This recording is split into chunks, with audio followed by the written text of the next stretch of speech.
الدرس اللي فات على طول عرفنا ايه هي خطوط الاتجاه وعرفنا ازاي نتعامل معاها وازاي نرسمها. دلوقتي هنبدأ في الدرس الجديد عشان نعرف ازاي بقى نتعامل مع الكسر اللي بيحصل في خط الاتجاه، وازاي نقدر نحدد الأهداف بتاعة كسر خط الاتجاه ده، وازاي بنقدر نتعامل معاه عشان ناخد أفضل صفقات ممكنة. فيلا بينا بعد الانترو.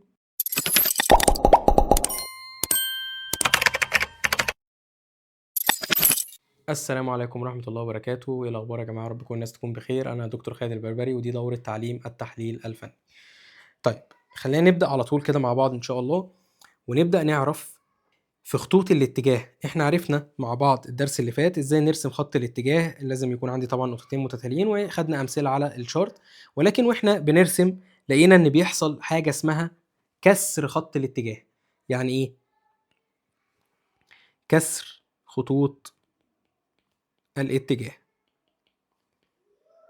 ايه بقى كسر خط الاتجاه ده؟ احنا اتفقنا والله ان احنا بيبقى قدامنا رسم بياني بالمنظر ده كده، وبيبقى عندنا السعر بيشكل لي قيمة وقيعان مثلا، فالسعر صاعد، فاحنا خلاص بناخد ادي قاع 2 مثلا 3 اهو، بنروح راسمين ده كده الترند ايه؟ الترند بتاعنا. تمام، ده كده اهو الترند ايه بتاعنا، ده كده اتجاه صاعد. بعد شوية بتلاقي ان السعر بدأ يحصل فيه ايه؟ بتلاقي ان السعر بدأ يغير اتجاهه، وبدل ما كان بينزل على الترند ويطلع، بقى ينزل على الترند ويعمل ايه؟ ويعمل لي، بدل ما كان بيعمل قمم بقى يعمل لي قيعان. يعني بدل ما كان بيعمل قمم اعلى، فبدأ يعمل لي قيعان اقل بالمنظر ده، ويتحول اتجاه السوق من ان هو كان اتجاه صاعد لان هو اتجاه هابط. اهي النقطة دي اللي تغير فيها الاتجاه، اللي كسر فيها خط الاتجاه اللي احنا راسمينه او الترند لاين، هي دي اللي احنا بنسميها كسر الترند او كسر خط الاتجاه. ودي نقطة مهمة جدا، وهي دي نقطة محورية بالنسبة لك، هي دي النقطة اللي انت بتاخد منها الصفقة بتاعتك. بمعنى انا دلوقتي لو انا عندي اتجاه صاعد بالمنظر ده، وفضل كل ما يجي محافظ على الصعود، يعني كل ما يجي عند الترند بتاعي بيبدأ يطلع منه، يعني يجي هنا يطلع، يجي هنا يطلع، جه هنا راح كسره ونزل تحته. هنا بيحصل ايه بقى؟ بيحصل عملية تبادل ما بين انواع خطوط الاتجاه. يعني بدل ما كان خط الاتجاه ده بيدعم السعر ان هو يطلع لفوق، لا هنا اصبح ان هو بيدعم او بيقاوم السعر ان هو يطلع، فبيزقه لتحت. ليه؟ عشان هنا بدأ يختلف موازين القوة. احنا اتفقنا دايما ان في موازين قوة اللي هو البائعين والمشترين، فانا كان عندي المشترين دايما هم المسيطرين. كل ما ينزل السعر عند النقطة او خط الاتجاه ده، المشترين شايفين ان ده سعر كويس، فيبدأوا يشتروا يشتروا يشتروا يشتروا. لكن جم هنا في النقطة دي بدأ يتغلب البياعين عليهم، وبالتالي ايه اللي بقى مسيطر؟ البياعين. فبدأ البايع يبيع، فالسعر يبدأ ينزل، يبيع فالسعر ينزل. كل ما المشتري يحاول يطلع السعر، البائع يبيع اكتر فالسعر ينزل اكتر. وبالتالي لو انا جيت رسمت هنا كده على القمم دي، ليه بنرسم على القمم؟ عشان ده اتجاه هابط حتى لو اتجاه فرعي طبعا. فكده بقى عندي ايه؟ اتجاه هابط وبقى عندي ترند هابط. طب انا اتوقع ايه لما ارسم الترند ده؟ يعني انا رسمته استفدت ايه؟ استفدت ان هنا لما السعر يبدا يطلع تاني، اتوقع ان هو هيخبط في الترند وينزل، فتبقى انا صفقتي فين؟ اهي في المنطقه الزرقاء دي، عشان ابقى عارف خلاص ان انا كده هبيع بدل ما كنت بشتري. تمام.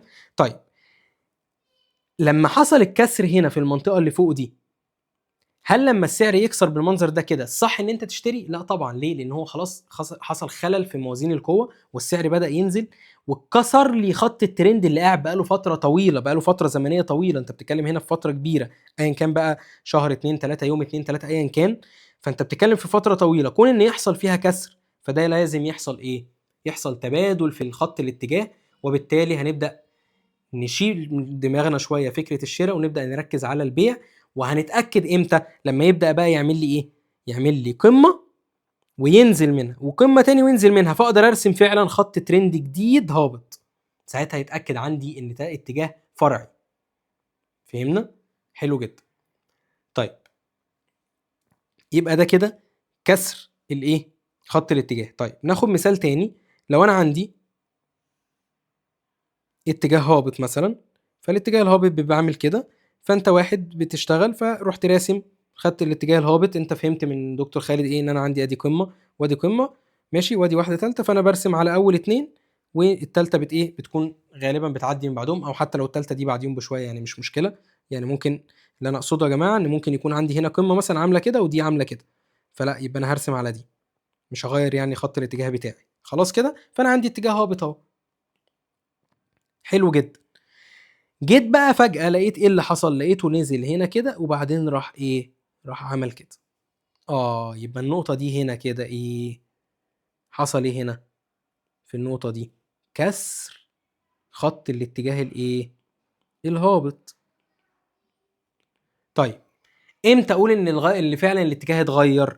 لما فعلا يأكد عندي بايه؟ بدي قاع وادي التاني فرسم كده، فيبقى عندي خدت اتجاه تاني، ترند ايه؟ ترند صاعد، وبالتالي الترند الجديد ده هو اللي انا هشتغل عليه، فتوقع ان السعر ينزل وبعدين يطلع منين؟ من هنا. فهمنا؟ اهي ده كده التبادل في خطوط الاتجاه، والخط الاتجاه اللي كان بيشكل لك مقاومه لما بيتكسر بيبقى دعم والعكس. ماشي، وده هناخده طبعا برضو تاني بالتفصيل في نقط الدعوم والمقاومات. احنا عندنا الترند يا جماعه هو عباره عن دعم ومقاومه، ماشي، ولكن بصوره مائله يعني اثناء حركه السعر. لكن الدعم والمقاومه الاساسيين اللي احنا لسه هناخدهم مع بعض ده عباره عن ايه؟ ثوابت، يعني خطوط ثابته مش مايله. خلاص، ده اتجاه متحرك، التانية بتبقى خطوط ثابته، وهنعرف طبعا بالتفصيل، يعني مش عايزين نستبق الاحداث لسه الدروس اللي جايه. حلو. ولكن طبعا يا جماعه هو للاسف يعني المجال كله بيبقى يعني مركب على بعضه، فدايما هتلاقي في مصطلح ممكن نقوله في الاول وبعدين نشرحه تاني بالتفصيل قدام، والعكس صحيح. خلاص، انا عارف ايه المصطلحات اللي لسه ما اتقالتش، فما تقلقش، كده كده كلها هتتشرح يعني. حلو. طيب انا دلوقتي عايز اخش بقى في حاجه تاني. خلاص انا عرفت الاتجاه وعرفت ان هو بيحصل كسر في الاتجاه، زي مثلا هنا لما كنا واخدين المثال المره اللي فاتت او الدرس اللي فات على الشارت، كان عندنا اتجاه صاعد واضح جدا اهو، كل ده كان اتجاه صاعد، وبعدين جينا هنا حصل ايه؟ حصل الكسر وبدا يتغير الاتجاه. طيب انا من اللي انا فهمته كده ان انا لما يبقى عندي كسر في الاتجاه هاخد صفقه معاكسه. يعني انا دلوقتي حصل هنا كسر في الاتجاه الهابط، فانا هبدا اشتري، صح؟ هتاخد صفقات باي. حلو. صفقه الباي اللي انا هاخدها من هنا التارجت بتاعها فين؟ يعني هيطلع لحد فين؟ اتوقع لحد فين؟ اهو هنا بقى بيبقى عندي في حالتين لتحديد هدف الكسر. عندي حاجتين، لو انا عندي في حالة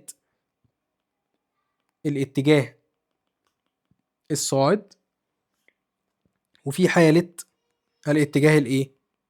الهابط. في حالة الاتجاه الصاعد لو انا عندي اهو ترند كده وبعدين تم كسره هنا اهو، ماشي، بعمل ايه عشان احدد الهدف بتاعي؟ لو انا دخلت صفقة سل من هنا بيع، عشان احدد الهدف بعد كسر خط الاتجاه بقيس المسافة بين اخر قمة قبل الكسر. طيب فين الكسر؟ اهو الكسر. فين اخر قمة قبل الكسر؟ اهي. اقيس بقى المسافة من هنا لهنا، اقيس المسافة دي. خلاص، المسافة دي كده، وهي دي المسافة اللي انا هاخدها تارجت هنا. يعني قد ما نزل هنا قد ما ايه؟ ما ينزل هنا، يبقى ده كده التارجت بتاعي. خلاص كده، ده كتارجت مبدئي، يعني مبدئيا كده يبقى هو ده التارجت بتاعي. فانا اتوقع ان السعر هنا هيعمل ايه؟ لما السعر كسر هنا هيعمل كده وينزل هنا وبعدين ينزل تاني. فانا اهو اخد تارجتي فين؟ اخد تارجتي عند الخط الاحمر ده. ليه؟ لان هي دي المسافه من الكسر لهنا اللي مساويه للمسافه والايه؟ والقمه اللي قبليها. عشان احدد الهدف في الاتجاه الصاعد بقيس المسافه بين اخر قمه قبل الكسر والكسر. ادي استها طلعت مثلا 20 نقطة 30 نقطة. طبعا لو مش عارف ايه النقطة فانت كده ناضل كتير، ارجع بقى للكورس اللي فات بتاع الاساسيات عشان تعرف ايه النقطة دي. 20 نقطة 30 نقطة 50 نقطة وات ايفر قد ايه، يبقى انا التارجت بتاعي من مكان السل بتاعي اللي هو مكان الكسر يبقى كام؟ 50 نقطة او 20 نقطة قدها بالظبط زي ما طلعت معاك. تمام؟ والعكس صحيح في حالة الاتجاه الهابط. عشان احدد هدف في الاتجاه الهابط انا كان عندي اتجاه هابط اهو راسم عليه ترند وبعدين حصل كسر، هعمل ايه؟ هقيس المسافه بين اخر قاع ونقطه الكسر اهي. والله طلعت 50 نقطه، يبقى انا التارجت بتاعي 50 نقطه. 50 بيب 50 بيب ده التارجت. فهمنا؟ ادي الفكره في تحديد الاتجاه. فنفهم كده ايه؟ ان دايما بيحصل تبادل ادوار في خطوط الاتجاه. خط الاتجاه او الترند الهابط لما بيتكسر بيصبح ايه؟ ترند صاعد، والعكس لما الترند الصاعد بيكون موجود ويتكسر بيصبح بالنسبه لي ايه؟ بيعمل بعده ترند هابط، وهو اللي بدل ما كان بيزق السعر لفوق بيزق السعر لتحت، والعكس صحيح. خلاص؟ حلو جدا. طيب شويه قواعد كده لازم تعرفها عشان تقدر تحدد انهي خط اتجاه تشتغل عليه، لان انت بيظهر عندك خطوط اتجاه كتير. ممكن تبقى في خط اتجاه على الشهري، ممكن خط اتجاه كل اسبوع، وهكذا. اول حاجه، كلما طالت المده الزمنيه او الفتره الزمنيه لخط الاتجاه، كان الاشارات اللي هتجيلك منه اكثر دقه. يعني ايه؟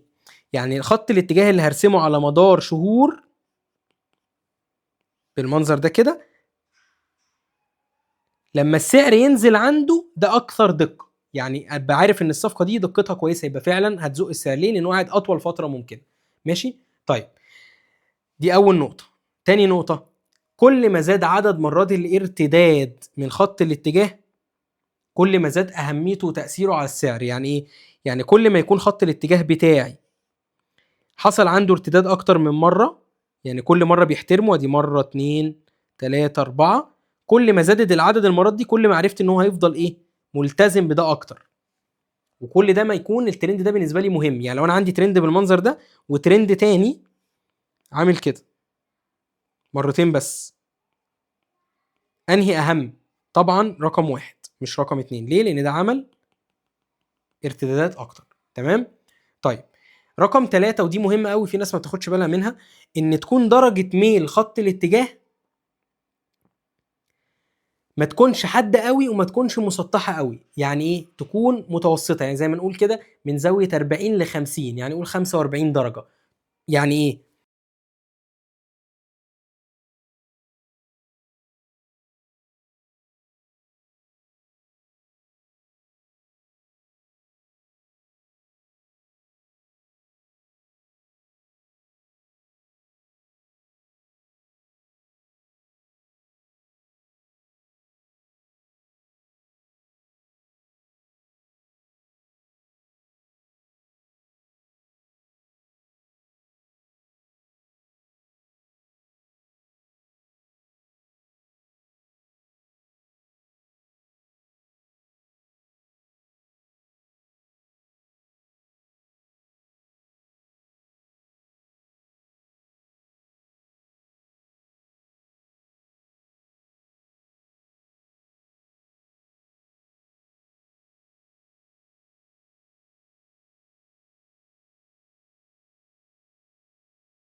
عشان اللغة بس لو في حد عنده مشكلة او متلخبط في اللغة، ولكن احنا دايما هتلاقي اسمها ترند لاينز.